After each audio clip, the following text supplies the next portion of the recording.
ಕೆಲಸ ಹುಡ್ಕೊಂಡು ಹೋದ್ರೆ ಕೆಲಸ ಸಿಗುತ್ತೆ. ಓಕೆ. ಆದರೆ ಈ ಸರ್ಕಾರ ನಂಬ್ಕೊಂಡು ನಾವು ನಮ್ಮ ಮನೇನ ಸಾಕೋಕ್ಕಾಗಲ್ಲ. ಆ್ಯಕ್ಚುಲಿ ಮಕ್ಕಳದೇನು ತಪ್ಪಿಲ್ಲ, ತಂದೆ ತಾಯಿದೆ ತಪ್ಪು ಅಂತ ಹೇಳ್ತೀನಿ. ಎಲ್ಲರೂ ಹೋಗಿ ಹೆಸರು ಕೂತ್ಕೊಬಿಟ್ರೆ ತಿನ್ನೋದೇನು?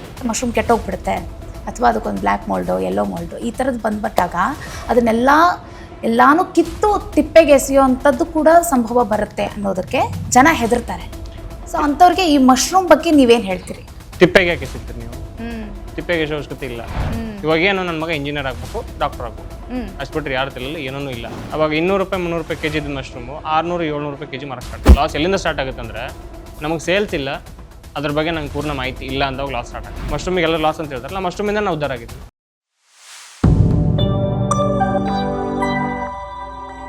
ನಮಸ್ಕಾರ ರೈತ ಬಾಂಧವರೇ, ಗುಡ್ ಮೈಂಡ್ಸ್ ಪಾಡ್ಕಾಸ್ಟ್ಗೆ ಸ್ವಾಗತ. ನಾನು ಶ್ವೇತಾ ಕಲ್ಕಣಿ, ಪ್ರೆಸೆಂಟೆಡ್ ಬೈ ನಮಸ್ತೆ ನ್ಯಾಚುರಲ್ಸ್. ನೋಡಿ, ಮಶ್ರೂಮ್ ಸದ್ಯಕ್ಕೀಗ ಎಲ್ಲರೂ ಮಶ್ರೂಮ್ ಬೆಳಿಬೇಕು, ನಾವು ಅದರಲ್ಲಿ ಏನೋ ಒಂದು ಉದ್ಯಮನ ಶುರು ಮಾಡಬೇಕು ಅಂತ ಹೇಳಿ ಎಲ್ಲರೂ ಕೂಡ ತವಕದಲ್ಲಿದ್ದಾರೆ. ಆದರೆ ಹಲವರ ಬಾಯಲ್ಲಿ ಬರೋ ಮಾತೇನು ಅಂತಂದರೆ ಮಶ್ರೂಮ್ ಬಿಸ್ನೆಸ್ಸಿಗೆ ಕೈ ಹಾಕಿದರೆ ಲಾಸ್ ಆಗ್ತೀವಿ ಅಂತ ಹೇಳ್ತಾರೆ. ನಿಜಕ್ಕೂ ಮಶ್ರೂಮ್ ಲಾಸಾ? ಯಾಕೆ ಈ ಮಾತು ಹೇಳ್ತಾ ಇದ್ದೀನಿ ಅಂತಂದರೆ, ಈ ಮಶ್ರೂಮ್ನಲ್ಲಿಯೇ ದೊಡ್ಡ ಸಾಧನೆಯನ್ನು ಮಾಡಿದ ಸಾಧಕ 23 ವಯಸ್ಸಿನ ಯುವಕ ನನ್ನ ಜೊತೆಗಿದ್ದಾರೆ. ಇವರು ಉತ್ತರ ಕರ್ನಾಟಕದ ಹಲವು ಭಾಗ, ಅದರಲ್ಲೂ ಉತ್ತರ ಕರ್ನಾಟಕದಲ್ಲಿರುವಂತಹ 6 ಕೃಷಿ ಕೇಂದ್ರಗಳಲ್ಲಿ ಇವರು ಮಶ್ರೂಮ್ನ ಹೇಗೆ ಬೆಳೆದ್ರೆ ನಾವು ಸಕ್ಸಸ್ ಆಗಬಹುದು ಅನ್ನೋದರ ಕುರಿತಾಗಿ ಮಾಹಿತಿನ ಕೊಡ್ತಾ ಇದ್ದಾರೆ. ಸೊ ಅಂಥವರು ಇವತ್ತು ನಮ್ಮ ಪಾಡ್ಕಾಸ್ಟ್ನಲ್ಲಿದ್ದಾರೆ. ಬನ್ನಿ, ಅವ್ರ ಹೆಸರು ಮಹೇಶ್ ಅಂತ. ಅವ್ರ ಜೊತೆಗೆ ಈ ಮಶ್ರೂಮ್ ಬೆಳೆಯನ್ನು ನಾವು ಯಾವ ರೀತಿ ಬೆಳಿಬೇಕು, ಮತ್ತು ಅದರಿಂದ ನಾವು ಸಕ್ಸಸ್ ಆಗೋದು ಹೇಗೆ, ಮಾರ್ಕೆಟಿಂಗ್ ಮಾಡೋದು ಹೇಗೆ, ಮತ್ತು ಇವ್ರದ್ದೇ ಆದಂಥ ಸಾಕಷ್ಟು ಬೈ ಪ್ರಾಡಕ್ಟ್ಸ್ಗಳಿವೆ. ಸೊ ಅದೆಲ್ಲವೂ ಕೂಡ ಹೇಗೆ ಸಾಧ್ಯ, ಹೇಗೆ ಮಾಡ್ಬೋದು, ಎಲ್ಲದರ ಬಗ್ಗೆ ಕೂಡ ಇಂಚಿಂಚು ಮಾಹಿತಿನ ಪಡೆಯೋ ಕೆಲಸ ಇವತ್ತಿನ ಪಾಡ್ಕಾಸ್ಟ್ನಲ್ಲಿ ಮಾಡ್ತಾ ಹೋಗೋಣ. ಸೊ ಅವ್ರನ್ನ ಮೊದಲದಾಗಿ ಸ್ವಾಗತ ಮಾಡೋಣ. ಮಹೇಶ್ ಸರ್, ನಮಸ್ತೆ. ನಮಸ್ತೆ. ಹೇಗಿದ್ದೀರಾ? ಆರಾಮಿದ್ದೀನಿ. ಹೇಗೆ ನಡೀತಾ ಇದೆ ಕೆಲಸ ಎಲ್ಲ? ಪರವಾಗಿಲ್ಲ ಮೇಡಮ್, ಚೆನ್ನಾಗಿದೆ. ಸರ್, ಇವತ್ತಿನ ನಾವು ಯುವ ಪೀಳಿಗೆನ ಗಮನಿಸಿದರೆ 23 ವಯಸ್ಸಿಗೆ ಇನ್ನೂ ಕೂಡ ಕೆಲಸ ಹುಡ್ಕೋ ಒಂದು ಇದರಲ್ಲೇ ಇದ್ದಾರೆ. ಎಲ್ಲಿ ಕೆಲಸ ಸಿಗ್ತಾ ಇಲ್ಲ, ಎಲ್ಲಿ ಹೋಗೋದು, ಏನು ಮಾಡೋದು, ನಮ್ಮ ಕೈಯಿಂದ ಆಗುತ್ತಾ ಏನಾದರೂ ಹೊಸ ಬಿಸ್ನೆಸ್ ಶುರು ಮಾಡಲಿಕ್ಕೆ ಅನ್ನೋ ಈ ಕನ್ಫ್ಯೂಷನ್ನಲ್ಲೇ ಇದ್ದಾರೆ ಇವತ್ತಿನ ಪೀಳಿಗೆ. ಈ ವಯಸ್ಸಿಗೆ ನೀವು ಕೆಲಸ ಹುಡ್ಕೊಂಡು ಹೋಗೋದಲ್ಲ ಜೀವನ, ನಾವು ಕೆಲಸನ ಸೃಷ್ಟಿ ಮಾಡಬೇಕು ಅಂತ ಮಾಡ್ತಿದ್ದೀರಾ. ಹೇಗೆ ಸಾಧ್ಯ? ಮೇಡಮ್, ಆ್ಯಕ್ಚುಲಿ ಹೇಳಬೇಕು ಅಂದರೆ ಈಗ ಕೆಲಸ ಹುಡ್ಕೋದು ದೊಡ್ಡದಲ್ಲ. ಕೆಲಸ ಹುಡ್ಕೊಂಡು ಹೋದ್ರೆ ಕೆಲಸ ಸಿಗುತ್ತೆ. ಆದರೆ ಈ ಸರ್ಕಾರ ನಂಬ್ಕೊಂಡು ನಾವು ಯಾವುದೋ ಬೇರೆಯವ್ರು ನಂಬ್ಕೊಂಡು ನಾವು ನಮ್ಮ ಮನೇನ ಸಾಕೋಕ್ಕಾಗಲ್ಲ. ಸೊ ನಾವು ಏನೋ ಮಾಡಿದ್ರೆ ಏನೋ ಒಂದು ಆಗ್ತಿರ್ತದೆ. ಖಂಡಿತ. ಖಾಲಿ ಕೂತ್ಕೊಂಡ್ರೆ ಏನೂ ಆಗಲ್ಲ. ಒಂದು ಮಾತು ಇದೆಲ್ಲ ಖಾಲಿ ಕೂತ್ಕೊಂಡ್ರೆ ಏನೂ ಆಗಲ್ಲ. ಈ ಖಾಲಿ ಕೂತ್ಕೊಳ್ಳೋ ಬದಲು ಏನೋ ಒಂದು ಶುರು ಮಾಡಿದ್ದು ನಾವು ಇದನ್ನು ಶುರು ಮಾಡಿದ್ದೆ ಆಟೋಟಕ್ಕೆ ಅಂತೇಳಿ. ಆಟೋಟಕ್ಕೆ ನಮ್ಮ ಕಡೆ ಭಾಷೆಯಲ್ಲಿ ಆಟೋಟಕ್ಕೆ ಶುರು ಮಾಡಿದ್ದು ಅಂತಾರೆ. ನೋಡೋಣ ಅಂತೇಳಿ ಶುರು ಮಾಡಿದ್ದೆ. ಇವಾಗ ಇಷ್ಟು ಲೆಕ್ಕ ನಿಂತಿದೆ. ಇದನ್ನೇ ನಾನು ಸೀರಿಯಸ್ ಆಗಿ ಮಾಡಿದ್ರೆ ನೀವು ಲೆಕ್ಕಕ್ಕೆ ಹೋಗ್ಬೋದು. ಆ ವಿಚಾರದಲ್ಲಿ ಅವ್ರವ್ರ ತಲೆಯಲ್ಲಿ ಏನೇನು ಇರುತ್ತೋ ಅದನ್ನು ಸ್ವಲ್ಪ ಅದ್ರ ಬಗ್ಗೆ ಇಂಡೆಪ್ತ್ ಆಗಿ ತೊಗೊಂಡು ಮಾಡಿಕೊಂಡ್ರೆ ಒಳ್ಳೇದು. ಓಕೆ. ಸೊ ನೀವು ಓದಿದ್ದೇನು ಮೊದಲೇದಾಗಿ ಅದನ್ನ ಹೇಳಿ. ಆ್ಯಕ್ಚುಲಿ ನಾನು 10th ಬೇಸ್ ಡಿಪ್ಲೊಮಾ ಅಗ್ರಿಕಲ್ಚರ್ ಓದಿದ್ದೆ. 2 ವರ್ಷದ ಕೋರ್ಸ್ ನಂದು. ನಂದು ಯಾವುದೇ ಡಿಗ್ರಿ ಇಲ್ಲ. 10th ಮೇಲೇ 2 ವರ್ಷ ಕೋರ್ಸ್ ಮಾಡಿದ್ದೀನಿ ನಾನು. ಓಕೆ. ಊರು ಯಾವುದು ಸರ್ ನಿಮ್ಮದು? ಬಾಗಲಕೋಟೆ ಜಿಲ್ಲೆ ಮುಧೋಳ ಮೇಡಮ್. ಮುಧೋಳದಲ್ಲಿ ಎಡಡಿಂಗ್ಲಿಗೆ ಅಂತ ಒಂದು ಸಣ್ಣ ಹಳ್ಳಿ ಬರುತ್ತೆ. ಓಕೆ. ಮುಧೋಳಿಂದ ಒಂದು 8 ಕಿಲೋಮೀಟ್ರು. ಅಲ್ಲಿ ಒಬ್ಬ ಯುವ ರೈತನಾಗಿ ಕೃಷಿ ಬಗ್ಗೆ ನಿಮ್ಮ ಅಭಿಪ್ರಾಯ ಏನು? ಮೇಡಮ್, ಇರೋದು ಹೇಳ್ಬೇಕು ಅಂದರೆ ಕೃಷಿ ಅಂದರೆ ಏನಂತಾರೆ, ಎಲ್ಲರೂ ಮನೇಲಿ ಏನಂದ್ರೆ ಇವಾಗ ಎಲ್ಲರೂ ಹಂಗೆ ತಿಳ್ಕೊಂಡು ಹೋದ್ರೆ ಎಲ್ಲರೂ ಕೃಷಿ ಕುಟುಂಬದಿಂದ ಬಂದಿರ್ತಾರೆ. ಇವನೇನಪ್ಪ ಒಬ್ಬನೇ ಕೃಷಿ ಇವನ್ ಮಗ ಅಂತ ತಿಳ್ಕೊಳಂಗಿಲ್ಲ. ಎಲ್ಲರೂ ಕೃಷಿ ಕುಟುಂಬದಿಂದ ಬಂದಿರ್ತಾರೆ. ಆದರೆ ಹಿನ್ನೆಲೆ ಏನಂದ್ರೆ ಯಾರಿಗೂ ಗೊತ್ತಿರಲ್ಲ. ಸೊ ಏನಂದ್ರೆ ಅವ್ರವ್ರ ಪ್ರೊಫೆಷನ್ಗೆ ಡಾಕ್ಟ್ರು, ಇಂಜಿನಿಯರ್ಸ್ ಮತ್ತೊಂದು ಆಗಿರ್ತಾರೆ ಇವಾಗ ಬಂದು. ಸೊ ಅದಾದಾಗ ಏನಿರ್ತದೆ, ಕೃಷಿನೇ ಮರ್ತು ಬಿಟ್ಟಿದ್ದಾರೆ ಇವಾಗ. ಆ್ಯಕ್ಚುಲಿ ನಮ್ಮ ದೇಶದ ಬೆನ್ನೆಲುಬು ರೈತನೇ. ನಮ್ದು ದೇಶದ ಮೇನ್ ಇನ್ಕಮ್ ಇರೋದು ಕೃಷಿಲಿ.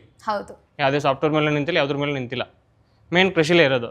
ಸೊ ಕೃಷಿ ಬಿಟ್ಟು ಇವಾಗ ಏನು ಮಾಡ್ತಿದ್ದಾರೆ, ಎಲ್ಲ ಯುವಕರು ಏನು ಮಾಡ್ತಿದ್ದಾರೆ, ಸೊ ಪಟ್ಟಣಕ್ಕೆ ಹೋಗ್ಬಿಟ್ಟು ಏನು ಅಲ್ಲಿ ಅದು ಇದು ನಾರ್ಮಲ್, ನಮ್ಮ ಪಟ್ಟಣದಲ್ಲಿ ಕಸನೇ ಹೊಡಿಲಿ ಅಷ್ಟೇ ಕೆಲಸ ಅಲ್ಲ. ಈಗ ತಂದೆ ತಾಯಿಗೆ ಇಷ್ಟ ಇಲ್ಲ ಮಕ್ಕಳನ್ನ ನಾವು ಕೃಷಿಯಲ್ಲಿ ಕಷ್ಟಪಟ್ಟು ಸಾಕು, ಇನ್ನು ಮುಂದಿರುವಂಥ ಪೀಳಿಗೆ ನಮ್ಮ ಮಕ್ಕಳು ಇದರಲ್ಲಿ ಬೇಯೋದು ಬೇಡ, ಅವರು AC ರೂಮಲ್ಲಿ ಕುತ್ಕೊಂಡು ಹಾಯಾಗಿ ಕೆಲಸ ಮಾಡಲಿ ಅನ್ನೋದು ಇವಾಗ ತಂದೆ ತಾಯಿಯ ಉದ್ದೇಶ ಆಗಿದೆ. ಸೊ ಈಗ ಮಕ್ಕಳಾದರೂ ಏನು ಮಾಡಬೇಕು ಮೇಡಮ್? ನಾ ಹೇಳ ಆ್ಯಕ್ಚುಲಿ ಮಕ್ಕಳದೇನು ತಪ್ಪಿಲ್ಲ, ಹ್ಮ್ ತಂದೆ ತಾಯಿದೆ ತಪ್ಪು ಅಂತ ಹೇಳ್ತೀನಿ ನಾನು. ಹ್ಮ್ ಎಲ್ಲರೂ ಹೋಗಿ ಹೆಸರು ರೂಮ್ ಕೂತ್ಕೊಬಿಟ್ರೆ ಹ್ಮ್ ತಿನ್ನೋದೇನು? ಹ್ಮ್ ಖಂಡಿತ. ಎಲ್ಲರೂ ಹೋಗಿ ಹೆಸರು ರೂಮ್ ಕೂತ್ಕೊಬಿಟ್ರೆ ತಿನ್ನೋದೇನು? ಕೆಲವೊಬ್ರು ನೋಡ್ಬೋದು ನೀವು ಹ್ಮ್ ಫಾರಿನ್ ರಿಟರ್ನ್ಸ್ ಅಂತ ಹೇಳ್ತಿದ್ದಾರೆ. ಅವ್ರು ಮತ್ತೆ ಅಗ್ರಿಕಲ್ಚರ್ ಬರ್ತಿಲ್ವ ಇವಾಗ? ಯಾಕಂದ್ರೆ ಅಗ್ರಿಕಲ್ಚರ್ಲಿ ಫ್ಯೂಚರ್ ಇದೆ. ಓಕೆ. ಇಲ್ಲಿ ಹೆಂಗೆ ಅಂದರೆ ಅಗ್ರಿಕಲ್ಚರಲ್ಲಿ ಫ್ಯೂಚರ್ ಇದೆ, ಮುಂದಕ್ಕೆ ಅದೇನಿರೋದು. ಹ್ಮ್ ಇವ್ರು ಏನು ತಿಳ್ಕೊಂತಿಲ್ಲ ಅಂದ್ರೆ ಒಂದೇನಂದ್ರೆ ನಮ್ದು ಏನು ಸೋರ್ಸ್, ಎಲ್ಲಿಂದ ಸೋರ್ಸ್ ಬರುತ್ತೆ, ನಮ್ಮ ಅಪ್ಪ ಅಮ್ಮ ಏನು ಮಾಡಿದ್ರು, ಅವ್ರ ಅಪ್ಪ ಅಮ್ಮ ಏನು ಮಾಡಿದ್ರು, ಯಾವುದನ್ನು ನೆನ್ಪಿಟ್ಕೊಂತಿಲ್ಲ ಇವರು. ಹ್ಮ್ ಇವಾಗ ಏನು ನನ್ನ ಮಗ ಇಂಜಿನಿಯರ್ ಆಗಬೇಕು, ಡಾಕ್ಟರ್ ಆಗಬೇಕು, ಹ್ಮ್ ಅಷ್ಟು ಬಿಟ್ಟರೆ ಯಾರು ತಿಳಲ್ಲ, ಏನೂ ಇಲ್ಲ. ಸೊ ಈ ಮುಖೇನ ಈಗ ನಿಮ್ಮ ತಂದೆ ತಾಯಿಗೆ ಏನು ಆಸೆ ಇತ್ತು? ಮೇಡಮ್ ನಾನು ನೀವೇನು ಆಗಬೇಕು ಅನ್ನೋದ್ರ ಬಗ್ಗೆ ಡ್ರೀಮ್ ಇತ್ತು ಅವ್ರಿಗೆ? PSI PSI. ಹ್ಮ್ PSI ಆಗ್ಬೇಕು ನೀನು, ಹ್ಮ್ ಒಳ್ಳೆ ಇದನ್ನ ಮಾಡ್ಬೇಕು ಅಂತ ಇತ್ತು ಅವ್ರ ತಲೆಯಲ್ಲಿ. ಓಕೆ. ಸೊ ನಾನು 10th ಬೇಸ್ ಮೇಲೆ ಈ ಕೋರ್ಸ್ ತೊಗೊಂಡಾಗ ಅವ್ರಿಗೆ ಇಷ್ಟ ಇರಲಿಲ್ಲ. ಹಾಂ ಹಾಂ ಅಗ್ರಿಕಲ್ಚರ್ ಕೋರ್ಸ್ ತೊಗೊಂಡಾಗ ಅವ್ರಿಗೆ ಇಷ್ಟ ಇರಲಿಲ್ಲ. ಓಕೆ. ಸುಮ್ಮನೆ ಮನೇಲಿ ಜಗಳಾಡ್ಕೊಂಡೆ ಹೋಗಿದ್ದೆ ನಾನು ಕೋರ್ಸಿಗೆ. ಹ್ಮ್ ಅಂದರೆ ನನಗೆ ಓದೋ ವಿಚಾರ ಇಲ್ಲ, ಹ್ಮ್ ಯಾಕಂದರೆ ನಾನು ಎಲ್ಲ ಮಾಡಿಬಿಟ್ಟಿದ್ದೀನಿ. ಓಕೆ. ಸೊ ಹಿಂದಿಂದ ವಿಚಾರ ನೋಡ್ಕೊಂಡ್ರೆ ನಾನು ಬೇರೆಯವ್ರದ್ದು ದುಡ್ದು ನೋಡಿದ್ದೀನಿ, ಬೇರೆಯವ್ರ ಕೈಲಿ ಕೆಲಸನೂ ಮಾಡಿದ್ದೀನಿ. ಹ್ಮ್ ಹ್ಮ್ ಸೊ ಬೇರೆಯವ್ರ ಕೈಲಿ ಕೆಲಸ ಮಾಡಿಸ್ಕೊಂಡ್ರೆ ನಾನು ಹೆಂಗೆ ನಡ್ಸ್ಕೊಂತಾರೋ ನನಗೆ ಗೊತ್ತೈತಿ. ಓಕೆ. ಹೌದಾ? ಅಲ್ಲ, ನೀವು ಡಿಪ್ಲೊಮಾ ಅಗ್ರಿ ತಗೊಂಡಿದ್ದೇನಕ್ಕೆ? ಆ, ಈಗ ಡಿಪ್ಲೊಮಾ ಮೊದಲು END ತೊಗೊಂಡಿದ್ದೆ ನಾನು, ಓಕೆ. EEE ಎಲೆಕ್ಟ್ರಿಕಲ್ ಇಂಜಿನಿಯರಿಂಗ್ ತೊಗೊಂಡಿದ್ದೆ. ಹಾಂ ಹಾಂ ಅದು 3 months ಕೋರ್ಸ್ ಆದಮೇಲೆ ನಂಗೆ ಟಫ್ ಆಯ್ತು, ಹ್ಮ್ ಬ್ಯಾಕ್ಲಾಗ್ಸ್ ಬಂತು. ಸೊ ಎಲ್ಲರ ಥರ ನಾನು ಬಿಟ್ಟೆ. ಓಕೆ. ಬಿಟ್ಬಿಟ್ಟು ಆಯ್ತು. ನನ್ನ ತಲೆ ಇದ್ದಿದ್ದು ಆ್ಯಕ್ಚುಲಿ ಇವ್ರು ಅಪ್ಪಾಜಿ ಅಮ್ಮ ಹೇಳಿದ್ದಾರೆ ಅಂತೇಳಿ ಆರ್ಟ್ಸ್ ತಗೊಳೋದು ಅಂತ. ಕಾಂಪಿಟೇಟಿವ್ ಓದಬೇಕು, ಆರ್ಟ್ಸ್ ಮಾಡಿ ಯಾವುದೊಂದು ಡಿಗ್ರಿ ಮಾಡ್ಕೊಂಡು ಹ್ಮ್ ಹ್ಮ್ ಕೂತ್ಕೊಂಡು ಓದಿ ಇವ್ರು ಹೇಳ್ದಂಗೆ ಮಾಡೋಣ ಅಂತೇಳಿ. ಓಕೆ. ಅದು ಬರ್ತಾ ಬರ್ತಾ ಹೆಂಗೈತೆ ಅಂದರೆ ಡಿಪ್ಲೊಮಾ ಅಗ್ರಿ ತೊಗೊಂಡೆ. ಹಾಂ ಅಗ್ರಿ ತೊಗೊಂಡಾದ್ಮೇಲೆ 2 ವರ್ಷ ಕೋರ್ಸನ್ನು ಮುಗಿಸಿದೆ. ರೈಟ್. ಕೋವಿಡ್ ಬ್ಯಾಚಲ್ಲಿ 1 ವರ್ಷ ಮುಗೀತು, ಕೋವಿಡ್ 1 ವರ್ಷ, ಓಕೆ. ಇನ್ನೊಂದು ವರ್ಷ ನಾರ್ಮಲಾಗಿ ನಮ್ಮದು ಹೆಂಗೋ ಹಂಗೂ ಹಿಂಗೂ ಮುಗೀತು. ಹ್ಮ್ ಹ್ಮ್ ಅಲ್ಲಿ ಮುಗಿಸ್ಕೊಂಡಾದ್ಮೇಲೆ ಊರಿಗೆ ಬಂದಮೇಲೆ ಏನು ಮಾಡ್ಬೇಕು ಅಂತ ಗೊತ್ತಿಲ್ಲ, ಹ್ಮ್ ಹ್ಮ್ ಖಾಲಿ ಕೂತ್ಕೊಂಡಿದ್ವಿ. ಓಕೆ. ಕೂತ್ಕೊಂಡಿದ್ದವಾಗ ಇನ್ನು ಏನೋ ಮಾಡಬೇಕು ಅನ್ನೋ ವಿಚಾರಕ್ಕೆ ಕೂತವಾಗ ಸೊ ಇದು ತಲೆಯಲ್ಲಿ ಬಂತು. ಇವಾಗ ಅವಾಗ ಹೈಪಲ್ಲಿ ಇತ್ತದು. ಆ್ಯಕ್ಚುಲಿ ಕೋವಿಡ್ ಟೈಮಲ್ಲಿ ಮಶ್ರೂಮ್ ಹೈಪ್ ಆಗಿದ್ದು, ಹಾಂ ಕೋವಿಡ್ ಟೈಮಲ್ಲೇ. ಸೊ ಅವಾಗ ವಿಟಮಿನ್ C ಬೇಕು, ಹಾಂ ಮತ್ತೊಂದು ಬೇಕು, ಮಲ್ಟಿವಿಟಮಿನ್ಸ್ ಬೇಕು ಅಂತ ಸ್ಟಾರ್ಟ್ ಆಯ್ತು ಗೊತ್ತಾ. ಹೌದು. ಅವಾಗ 200 ರೂಪಾಯಿ 300 ರೂಪಾಯಿ ಕೆಜಿ ಇದ್ದು ಮಶ್ರೂಮು 600 700 ರೂಪಾಯಿ ಕೆಜಿ ಮಾರಕ್ಕೆ ಸ್ಟಾರ್ಟ್ ಆಯಿತು ಯಾವಾಗ? Covid time. Hmm hmm so ಅವಾಗ ನಮ್ಮ ತಲೆಯಲ್ಲಿ ಬಂದಿದ್ದೇನೆ ಅಂದರೆ ನಾವು ಯಾಕೆ ಬೆಳಿಬಾರ್ದು.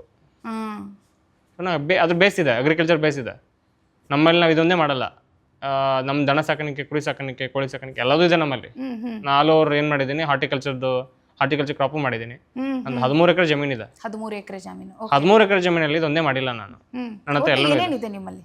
ಮೇಡಮ್ ತೆಂಗು, ಮಾವು ಹ್ಮ್ ಅದೆಲ್ಲ ಇದೆ, ಪೇರ್ಲೂ ಇದೆ. ಮತ್ತೆ ಇದು ಮಶ್ರೂಮ್ ಹಣ್ಣು ನನಗೆ ಬರೀ ಒಂದು ಬೇಸ್ ಅಷ್ಟೇ, ಒಂದು ಏನೋ ಒಂದು ಮಾಡ್ಬೇಕು ಅಂತ ಶುರು ಮಾಡಿದ್ದು, ಉಪಕಸಬು. ಒಂದು ಉಪಕೋಸ್ ಮಾಡ್ಬೇಕು ಅಂತ ಸ್ಟಾರ್ಟ್ ಮಾಡಿದ್ದು. ಇವಾಗ ಅದು ಫುಲ್ ಫ್ಲೆಡ್ಜ್ ಆಗೈತೆ ನಂದು. ಓಕೆ. ಹಂಗಾಗಿ ಆಮೇಲೆ ದನಗಳಿದೆ, ಜವಾರಿ ಆಕಳುಗಳಿದಾವು, ಅವೆಲ್ಲ ಮಾಡಿದ್ದೀವಿ. ಎಲ್ಲ ಇದೆ ಇವಾಗ. ಹಸುಗಳಿದಾವು, 13 ಎಕರೆ ಜಮೀನಿದೆ, ತೋಟ ತುಂಬೆಲ್ಲ ಬೆಳೆಗಳಿವೆ.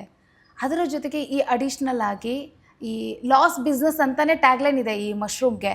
ಇದು ಬೇಕಿತ್ತಾ? ಆ್ಯಕ್ಚುಲಿ ನಾನು ಹಾಗೆ ಅನ್ಕೊಂಡಿದ್ದೆ ಮೇಡಮ್. ಹಾಂ ನಾನು ಮಶ್ರೂಮ್ ಬರಬೇಕಾದ್ರೆ ಮುಂಚೆ ನಾನು ಲಾಸ್ ಅನುಭವಿಸಿದ್ದೀನಿ, ಹ್ಮ್ ಇಲ್ಲ ಅಂತಲ್ಲ. ಲಾಸ್ ಎಲ್ಲಿಂದ ಸ್ಟಾರ್ಟ್ ಆಗುತ್ತೆ ಅಂದರೆ ನಮಗೆ ಸೇಲ್ಸ್ ಇಲ್ಲ, ಅದ್ರ ಬಗ್ಗೆ ನಂಗೆ ಪೂರ್ಣ ಮಾಹಿತಿ ಇಲ್ಲ ಅಂದಾಗ ಲಾಸ್ ಸ್ಟಾರ್ಟ್ ಆಗುತ್ತೆ. ಓಕೆ. ಮೊದಲೇ ಅದು ತಿಳ್ಕೊಬೇಕಾದದ್ದು. ನಾವು ಯಾವುದೇ ಒಂದು ಮಾಡ್ತೀವಿ. ಈಗ ಅಗ್ರಿಕಲ್ಚರ್ ಅಂದರೆ ಒಂದೇ ಬರಲ್ಲ, ಹ್ಮ್ ಹ್ಮ್ ಅನಿಮಲ್ ಹಸ್ಬೆಂಡ್ರಿ ಬರುತ್ತೆ, ಹ್ಮ್ ಕೋಳಿ ಸಾಕಾಣಿಕೆ, ಕುರಿ ಸಾಕಾಣಿಕೆ ಎಲ್ಲನೂ ಬರುತ್ತೆ, ಸಿರಿಕಲ್ಚರ್ ಬರುತ್ತೆ. ಓಕೆ. ಸೊ ಎಲ್ಲ ಯಾವುದೋ ಒಂದು ಹೋಗ್ತೀನಿ ಅಂದವ ನಾನು ಅದ್ರ ಬಗ್ಗೆ ಆಳವಾಗಿ ತಿಳ್ಕೊಂಡಿರ್ಬೇಕು. ಖಂಡಿತ. ಯಾವುದ್ರ ಬಗ್ಗೆ ನಾನು ಕಲಿತಿರ್ತೀನಿ, ಯಾವುದನ್ನ ಮಾಡ್ಬೇಕು ಅನ್ಕೊಂಡಿರ್ತೀನಿ, ಹ್ಮ್ ಅದನ್ನ ಪೂರ್ತಿ ನಾನು ತಿಳ್ಕೊಂಡಿರ್ಬೇಕು. ಹ್ಮ್ ಹ್ಮ್ ತಿಳ್ಕೊಂಡ್ರೆ ಮಾತ್ರ ಅದ್ರ ಸಸ್ಟೈನ್ ಆಗ್ತೀವಿ. ಓಕೆ. ಮಶ್ರೂಮ್ ಎಲ್ಲರೂ ಬೆಳೀತಾರೆ, ಹ್ಮ್ ಸೊ ಹಂಗಂತ ಕುರಿ ಕೋಳಿ ಎಲ್ಲರೂ ಸಾಕ್ತಾರೆ, ಹ್ಮ್ ಅದರಲ್ಲೂ ಲಾಸ್ ಇದೆ. ಮಶ್ರೂಮಲ್ಲಿ ಅಷ್ಟೇ ಯಾಕೆ ಲಾಸು? ಓಕೆ. ಕುರಿ ಕೋಳಿ ಲಾಸ್ ಇದೆ, ಯಾಕಿಲ್ಲ? ನಮ್ಮ ತಂದೆಯವರೇ ಆಗಿದ್ದಾರೆ. ಹ್ಮ್ ನಮ್ಮ ತಂದೆಯವ್ರು ಯೋಗು ಸಾಲ ಕಟ್ತಾ ಇದೀವಿ ನಾವು. 35 ಲಕ್ಷ ಸಾಲ ನಮ್ಮದು. ಹ್ಮ್ ಈ ವರ್ಷಕ್ಕೆ ಸಾಲ ತೀರ್ದಿತ್ತು ನಮ್ಮದು, ಈಗ ಯಾವಾಗ ಮಶ್ರೂಮ್ ಮಾಡಕ್ಕೆ ಸ್ಟಾರ್ಟ್ ಮಾಡಿದ್ಮೇಲೆ. ಹ್ಮ್ ಈಗ ನಾನು ಹೇಳ್ತೀನಿ ಮಶ್ರೂಮಿಗೆ ಎಲ್ಲ ಲಾಸ್ ಅಂತ ಹೇಳ್ತಾರಲ್ಲ, ಮಶ್ರೂಮಿಂದ ನಾನು ಉದ್ಧಾರ ಆಗಿದ್ದೀನಿ. ನಾನು ಹೇಳ್ತೀನಿ ಯಾಕೆ ಅಂದರೆ ಅದನ್ನ ಮಾರ್ಕೆಟಿಂಗ್ ಹೆಂಗೆ ಏನು ಎಂತ ಅದ್ರ ಬಗ್ಗೆ ಅರ್ಥ ಆದರೆ ಹ್ಮ್ ಸೊ ತಿಳ್ಕೊಬೋದು. Okay sir. ಇವಾಗ ನಾವು ಬೇರೆ ಬೇರೆ ಬಿಸ್ನೆಸ್ಗಳಿದ್ದಾವೆ. ಇವಾಗ ನಾವು ಕೃಷಿಯಲ್ಲೇ ನಾವು ನೋಡ್ತಾ ಹೋದರೆ ನೀವು ಹೇಳಿದ್ರೆ ಒಂದಿಷ್ಟು ಎಕ್ಸಾಂಪಲ್ಗಳನ್ನ ಕೊಟ್ರಿ. ನಾವು ಅದರಲ್ಲಿ ಲಾಸ್ ನೋಡಿದಾಗ ಸ್ವಲ್ಪ ಲೇಟಾಗಿ ನಾವು ಲಾಸ್ನ ನೋಡ್ಬೋದೇನೋ, ಒಂದು ಸ್ವಲ್ಪ ಆದರೂ ನಮಗೆ ಟೈಮ್ ಸಿಗುತ್ತೇನೋ ಏನಂತಂದರೆ ಲಾಸ್ನ ರಿಕವರ್ ಮಾಡೋಕ್ಕೆ.